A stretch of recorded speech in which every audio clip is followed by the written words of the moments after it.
Selamat pagi anak-anak, kita pagi hari ini bicara tentang pemerintah komunis Tiongkok sebelum Perang Dunia Kedua ya. Ini sesi ketiga ya. Kita bicara tentang Tiongkok ya. Tiongkok ini memasuki masa modern ya.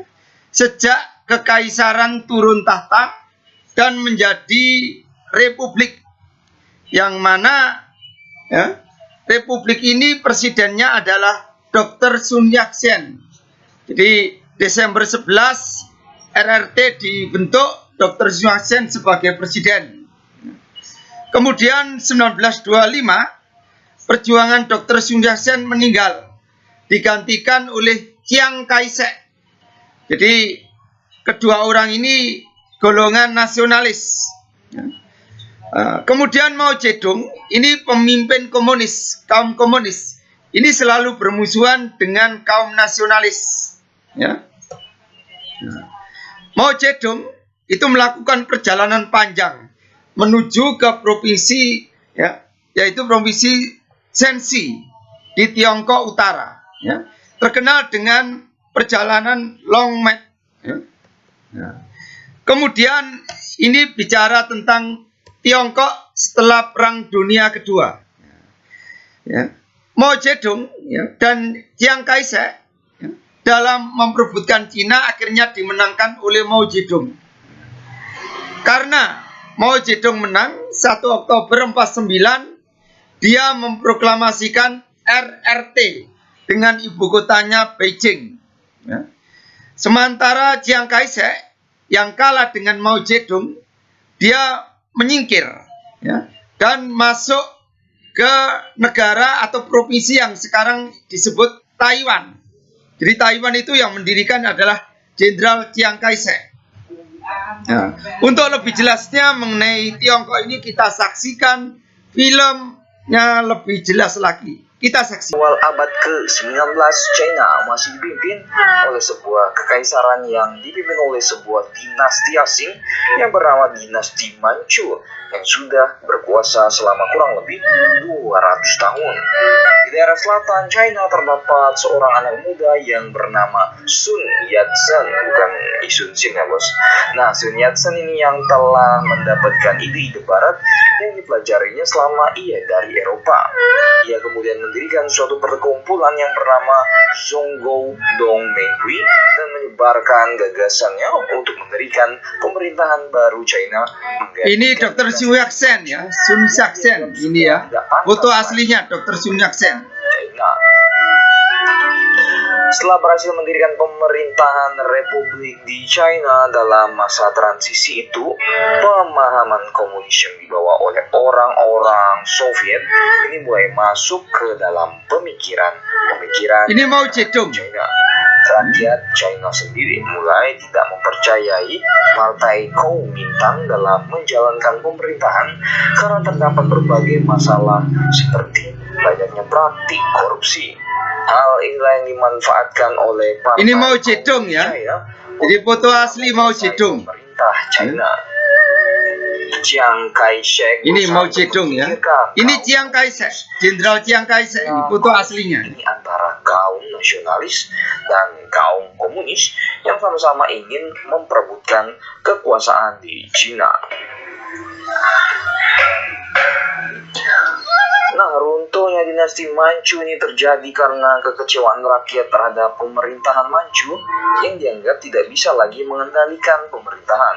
Hal ini menyebabkan kekalahan demi kekalahan terhadap bangsa Barat, baik di bidang diplomatik maupun militer. Akibatnya apa? Akibatnya muncul berbagai pemberontakan yang terjadi. Salah satu pemberontakan yang dilakukan oleh Sun Yat-sen adalah dengan mendirikan perkumpulan yang bernama Zhongguo tadi, yang dimana anggotanya harus berikrar untuk yang pertama mengusir bangsa Manchu, yang kedua merebut kembali China bagi bangsa Tionghoa, dan ketiga mendirikan suatu negara berbentuk republik dan pembagian tanah secara adil. Setelah berhasil mendirikan Republik China, perkumpulan itu berubah menjadi Sun Yat-sen nih foto aslinya ya, dihafalkan mungkin keluar nanti usia. Rakyat pada bulan Agustus 1912 yang berlandaskan 3 asas rakyat tadi. 1922, pemerintahan Uni Soviet ini mengirimkan Abraham Adolf untuk membicarakan tentang persetujuan mengenai daerah yang pernah dirampas dari China yang akan dikembalikan kembali. Dr. Sun Yat-sen ini menerima tawaran tersebut dan ia berpendapat bahwasannya komunis tidak cocok diterapkan di China. Dengan demikian terjadilah hubungan antara pemerintahan Kuomintang dan Uni Soviet. Pada bulan Juni 1924, setelah keputusan Kongres Nasional, kaum komunis diperbolehkan untuk bergabung ke dalam Kuomintang dengan syarat bahwa mereka akan tunduk kepada asas-asas Kuomintang.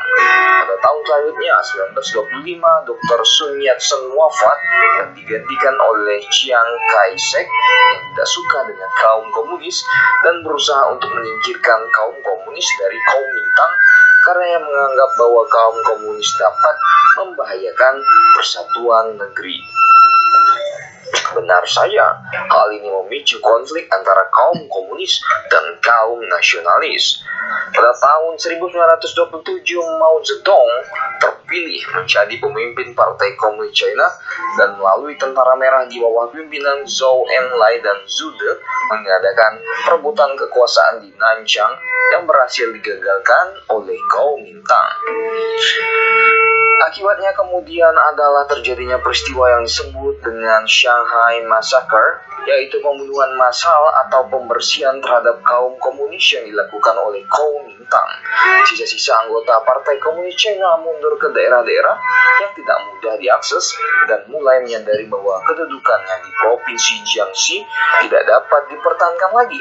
Mereka lalu mengundurkan diri dan mengadakan perjalanan panjang yang dikenal dengan peristiwa Long March pada tahun 1934 di wilayah Yan'an dan tiba secara bergelombang wilayah tersebut antara tahun 1935 hingga 1936.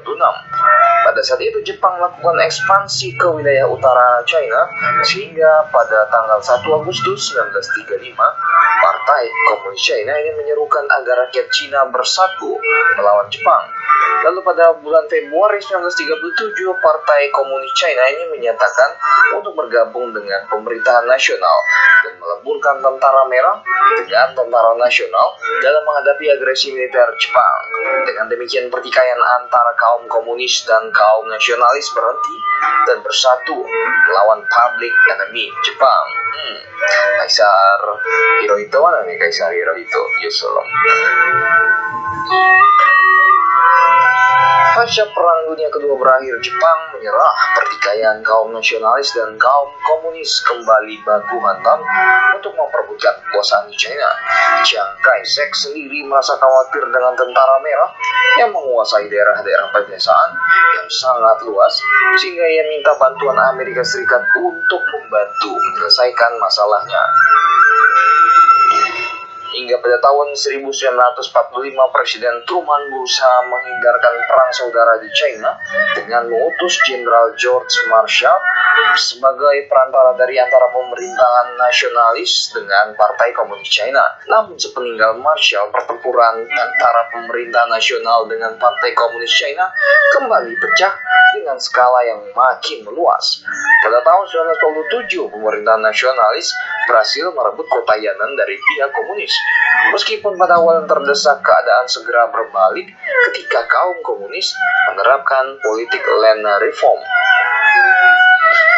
Alhasil pada tahun 1948 Tentara Merah berhasil merebut kota-kota yang dikuasai oleh kaum nasionalis seperti kota Jinan, Changchun, Mukden, dan pada tahun 1949 Beiping pun jatuh ke tangan komunis dan merubah nama kota ini menjadi Beijing. Tentara Merah yang menguasai wilayah utara segera melancarkan serangannya ke wilayah selatan dan memaksa pemerintahan nasionalis untuk memindahkan ibu kotanya dari Nanjing ke Kanton. Baik, saya kira itu materi pagi hari ini. Selamat pagi. Ini tinggal sebentar kita saksikan ya. Saya kira ini sesi ketiga ya. Ya. Baik, selamat pagi. Tuhan berkati. Terima kasih.